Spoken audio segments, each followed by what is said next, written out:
Alors, normalement, il y a un petit jingle. Ça devrait arriver, me dit-on. Il va arriver. Il va arriver, il ne faut pas s'inquiéter. Il y a un petit jingle qui va donner le... Sinon, on me dit que, Sonia, vous pouvez démarrer votre interview.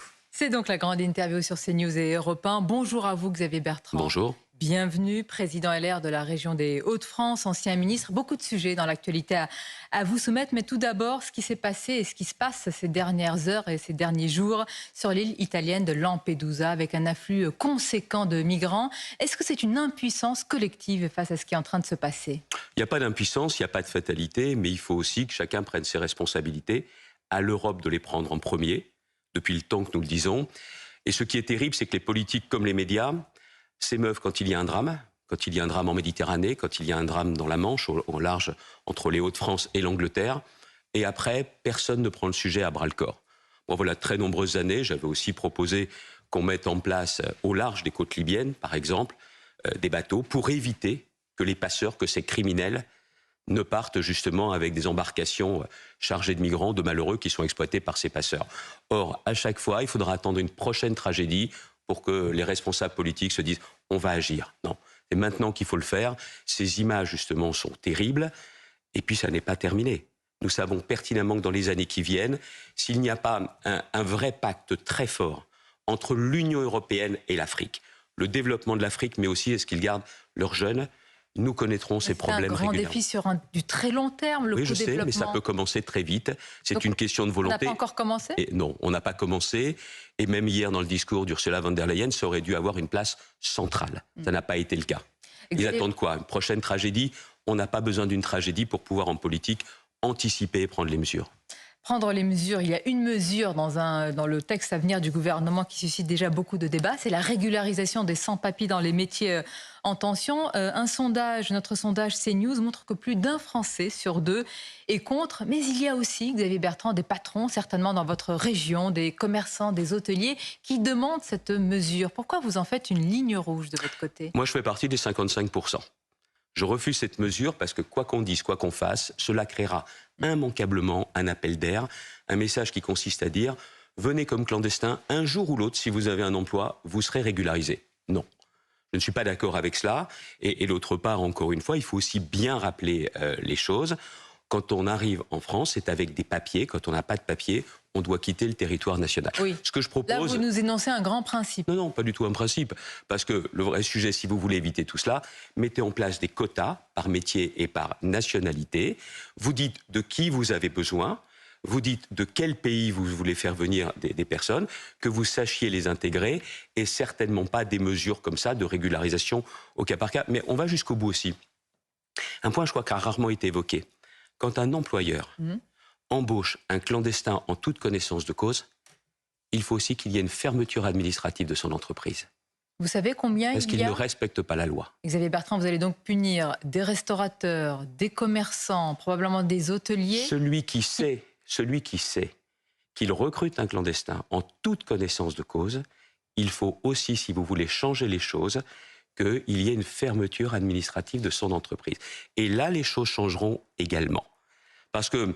Il y a une forme de complicité, donc, vous êtes en train de dire. Celui qui le sait, il peut y avoir des faux papiers, et là, l'entrepreneur n'est pas directement responsable. Mais au bout d'un moment, il faut savoir ce que l'on veut. Si on veut avoir des gens qui vivent aussi dans des conditions déplorables, parce qu'ils sont accueillis en France dans des conditions déplorables, parce qu'il n'y a pas de place pour eux, il faut le dire, et je m'élève aussi contre ce qu'a proposé le gouvernement en disant la réindustrialisation de la France va supposer le recours à l'immigration. Ah bon? Il y a 3 millions de demandeurs d'emploi en catégorie A qui ne travaillent pas du tout. Ce gouvernement a renoncé à changer les règles d'assurance chômage et à leur proposer justement un emploi. Ça veut dire qu'on reste avec, paraît-il, le plein emploi avec un taux de chômage à 7,2%. Et puis c'est très bien comme ça. Ah non, quand on a 2,8 à 3 millions de chômeurs, on leur propose un emploi avant de se dire on va aller chercher des immigrés. Certains Français ne veulent pas faire ces tâches, et en particulier les plus difficiles. Que répondez-vous à cet argument? D'une part, il y a aussi des Français, vous savez, quand vous voyez notamment ceux qui font des tâches, notamment sur la propreté, sur la sécurité, le travail à domicile, qu'on arrête de nous dire que les Français ne veulent pas travailler, il y en a qui travaillent. Le sujet, c'est que notre système d'assurance chômage n'est pas un système qui ramène vers l'emploi, dès le début du chômage. Et aujourd'hui, il y a une forme de complaisance avec les réformes successives qui n'en sont pas, en disant « ça va mieux, donc on touche à rien ». Non, on doit ramener vers l'emploi nos demandeurs d'emploi. Et ça, c'est aussi possible. J'ai fait des propositions dans ma région des Hauts-de-France. J'attends désespérément que le gouvernement décide d'avoir ce courage. Alors, les propositions, vous en faites également sur un sujet très actuel et brûlant, l'inflation, sur les prix des carburants très élevés, Xavier Bertrand. Vous avez demandé une ristourne pour tous de 15 à 20 centimes sur le prix du litre, ce que le gouvernement se refuse à faire. Entre-temps, Total Énergie... Pour l'instant, il refuse. Pour l'instant, il refuse. Vous avez des informations sur lesquelles le gouvernement va bouger? Mais c'est impossible de tenir. Écoutez, avant-hier, le porte-parole du gouvernement, Olivier Véran, m'assurait ici que quel que soit le niveau des prix des carburants, il n'y aurait pas de nouvelles mesures du gouvernement. Vous n'y croyez pas? C'est le même Olivier Véran, quand j'avais indiqué au moment du blocage des raffineries, des blocages de carburant, je disais qu'il fallait réquisitionner, qu'il disait il n'y a pas de problème de pénurie. C'est le même. C'est bien lui, hein? D'accord, c'est le même. Vous savez, c'est le gouvernement droit dans ses bottes, qui n'écoute rien, qui ne tient pas compte de la colère des Français. Sonia Mabrouk, 2 € le litre, c'est insupportable pour les Français. Insupportable. Et je dis à monsieur le maire, monsieur le ministre, vous récoltez un pactole en ce moment. Vous récoltez un pactole. Une cagnotte, l'État récolte? Exactement. Parce que quand le pétrole augmente, l'État voit ses recettes fiscales gonfler. Et en plus, la TVA... En France, elle s'applique sur le pétrole, mais elle s'applique ensuite sur la TICPE, la taxe. C'est-à-dire que tout ça constitue un pactole. Si encore j'avais un ministre de l'économie et des finances qui, avec un esprit de responsabilité, dirait « Oui, c'est vrai, on s'enrichit plus que prévu, mais je garde cette somme pour désendetter le pays. » Mais là, il n'assume pas. Donc moi, ce que je lui demande clairement, quelles sont les recettes fiscales en plus? Parce que quand vous avez des recettes fiscales en plus, quand vous avez un pactole, ce que vous devez faire, c'est le rendre aux Français, ou alors, ça s'appelle une augmentation des impôts. Attendez, Xavier Bertrand, sur ce pactole, cette cagnotte que vous dénoncez, Bercy dit non, c'est faux. La hausse de la TVA sur le carburant est inférieure à ce qu'a coûté la remise de 8 milliards qu'a accordé l'État. Vous dites que l'État s'empiffre. Est-ce que c'est pas un peu démagogique? Non, ce matin? attendez. Ça, c'était en 2022. Oui. D'ailleurs, en 2022, le prix du carburant était le même qu'aujourd'hui. Ils ont fait une ristourne. Là, le prix du carburant est le même, voire un peu supérieur. Il dit « Ah non, cette année, on ne peut rien faire, c'est pas responsable de faire une ristourne. » S'ils veulent trouver une autre formule qu'une ristourne, moi, je suis prêt à entendre toutes leurs propositions. Ce que je dis, c'est que ça ne sert à rien de réunir les distributeurs pour leur dire « À vous de payer ». Le sujet, c'est que c'est l'État qui, lui, s'enrichit sur le dos des Français. Et ce pactole supplémentaire... Moi, je ne dis pas qu'il faut faire disparaître les taxes, mais je dis juste que quand il y a un pactole supplémentaire, le ministre nous doit la vérité, il nous doit la transparence et il doit rendre aux Français ce qui leur a été pris en plus. Aujourd'hui, les Français font plus le plein. Ils font la moitié d'un plein, le tiers d'un plein. Et aujourd'hui, il y a des gens qui vont travailler pour aussi payer leur carburant. Mais est-ce que la vérité, ce n'est pas aussi, et vous le savez autant, ce n'est plus que moi, vous avez été aux responsabilités, les déficits qui filent. Où est cette droite rigoureuse? Où est cette droite qui était pour le désendettement? Je vais vous donner un exemple. Je veux que le ministre de l'économie joue la transparence et qu'il arrête de récolter ce pactole. Mais je voudrais par exemple que le ministre des Transports arrête de dilapider l'argent des contribuables. Dilapider? Oui. Vous pouvez me donner un exemple précis ce matin? Je ne sais pas si vous avez vu ce qui s'est passé avec les contrôleurs aériens. Une trêve olympique a été... Ils avaient déposé un préavis de grève pour demain. Ce préavis est élevé parce qu'il y a un accord qui a été trouvé. Je demande à M. Beaune, ministre des Transports, de révéler ce qu'il y a dans cet accord qui aujourd'hui est totalement secret. On ne sait pas ce qui a été dit, mais je vais vous dire une chose. Il a payé une rançon, ce monsieur. Une rançon? Le ministre a payé une rançon. Monsieur Xavier Bertrand, attendez, qu'on explique à nos téléspectateurs et nos auditeurs qu'est-ce qui s'est passé. Le principal syndicat de contrôleurs aériens a annoncé une sorte de trêve olympique pour qu'il n'y ait pas de grève pendant les Jeux. On devrait s'en réjouir, non? À quel prix? Vous pensez pour un pognon de dingue? Il y a aujourd'hui des syndicats, certaines coordinations qui sont en train de se préparer pour, à la veille des Jeux Olympiques, demander un maximum d'avancées pour eux, clairement. Il y a les contrôleurs aériens, et donc moi je dis, qu'est-ce qu'il y a dans cet accord? Combien il a coûté? Parce que c'est l'argent du contribuable. Demain, ne vous inquiétez pas, ça sera la même chose à la RATP, la même chose à la SNCF, et plutôt que de payer une rançon, c'est à la loi de protéger à la fois les Français, de garantir le service public. Comment? Vous savez, c'est moi qui, bien longtemps, ai fait voter la loi sur le service minimum. 2007. Qui a apporté effectivement beaucoup d'améliorations.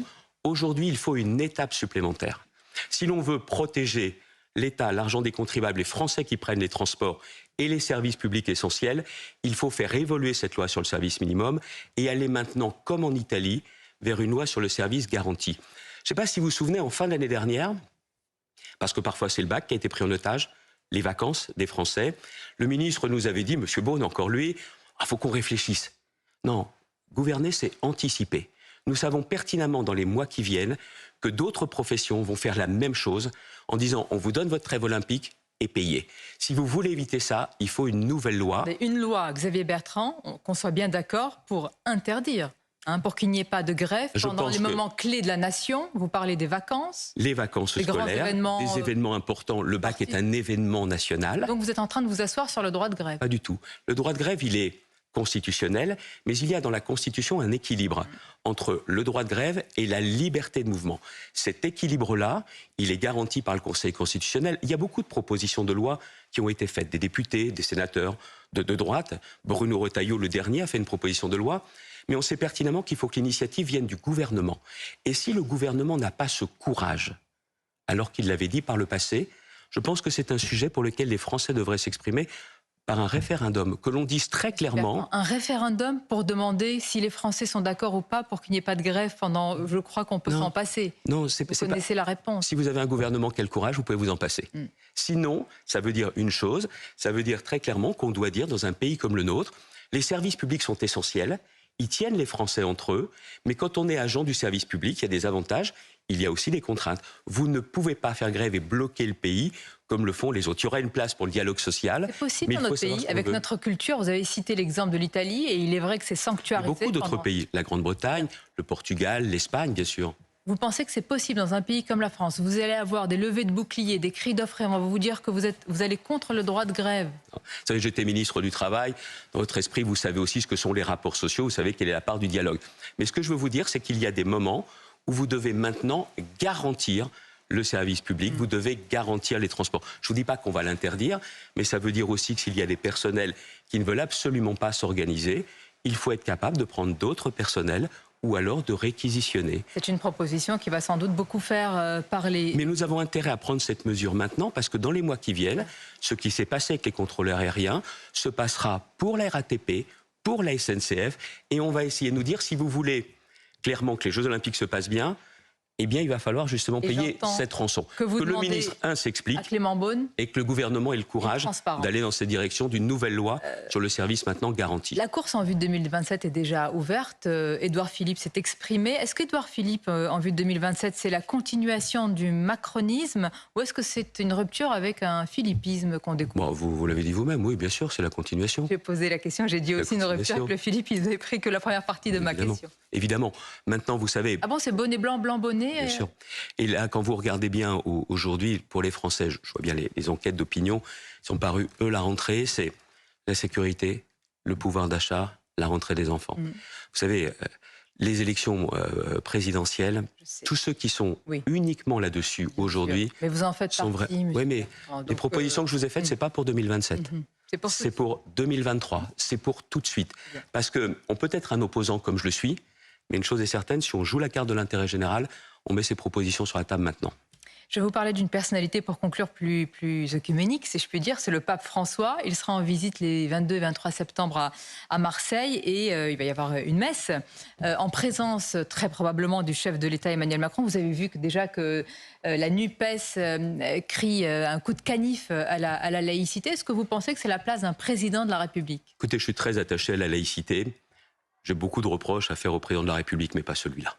C'est un chef d'État qui vient, il est chef d'État, qu'il se rende à cette messe. Non, très franchement, je ne lui ferai pas ce reproche. Deux questions d'actualité, toujours sur des présences. Le syndicat de la magistrature à la fête de l'humain, ça vous choque ou pas?